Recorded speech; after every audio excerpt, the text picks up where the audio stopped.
سلام دوستای قشنگم، به چنل من خوش آمدید. من اوارا هستم. فال هفتگی فروردین ماه از 1 مهر تا 8 آبان. این هفته وقت آن است که با خود و دیگران مهربانتر باشید. بخشش مادی به دیگران باعث باز شدن گره از مشکلات خودتان خواهد شد. یک آقای میان سال متولد یکی از ماه‌های فروردین، مرداد یا آذر باعث به دست آوردن سود مالی برای شما و دفاع از امور مالی شما می شود. یک دختر یا پسر نوجوان اطراف شما باعث ناراحتی و دلخوری شما می شود. یک پیغام یا تماس عاشقانه دریافت خواهید کرد. اگر قصد ازدواج دارید، این هفته برای اقدام خوب است. یک زن یا بانوی میان سال به شما وابستگی دارد و با شما قدم برمی‌دارد و شما را در هر زمینه‌ای حمایت می‌کند. این هفته متوجه افزایش توانایی و مهارت‌های فردی خود خواهید شد. بیشتر به خودشناسی فکر کنید. شروع یک موضوع یا پیشنهاد کاری جدیدی خواهید داشت. مورد حسادت کسی قرار می‌گیرید، اما بی‌گدار به آب نزنید. تغییرات مثبت و جابجایی و شروع یک زندگی جدید برای شما این هفته فوق‌العاده است. اردیبهشت، ناخودآگاه شما را بازی خواهد داد. احساسات خود را آگاهانه‌تر مدیریت کنید.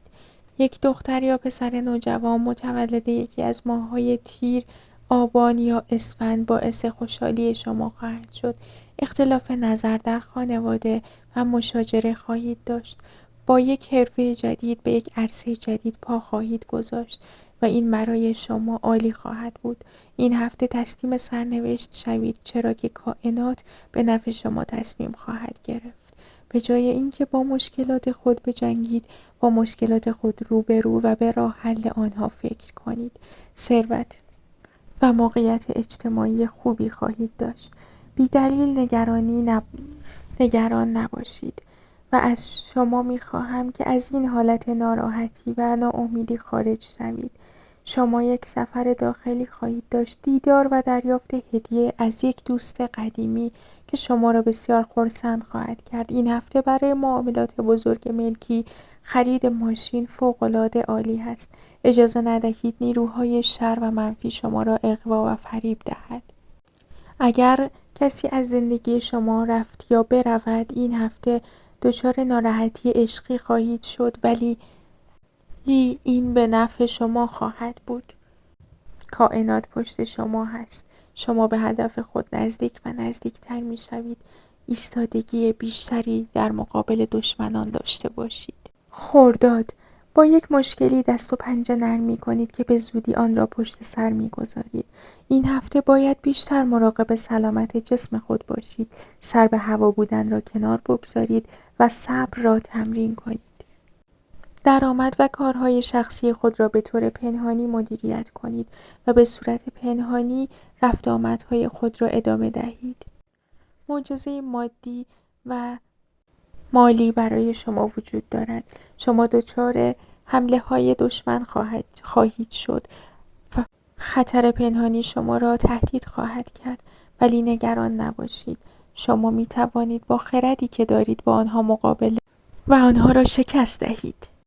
معامله‌ای که از قبل برنامه ریزی کرده بودید به هم خواهد خورد، ولی این به نفع شما هست.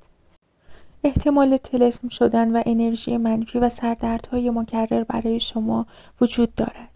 اما از خدا غافل نشوید. خدا عاشقان شما را دوست دارد و پشت و پناه شما خواهد بود. احساس شکست موقت خواهید داشت. همسر یا مادرتان یا یک زن دیگه دست حمایت به شما دراز خواهد کرد. از راه سرمایه گذاری و انباشته کردن پولتان پول زیادتری خواهید به دست آورد. شما را خوشحال خواهد کرد. دوستای گلم، برای اینکه ماهای دیگر را هم بارگذاری کنیم، لطفاً چنلمون رو لایک و سابسکرایب کنید. برای شما مهربانی و دل خوش آرزو می کنم.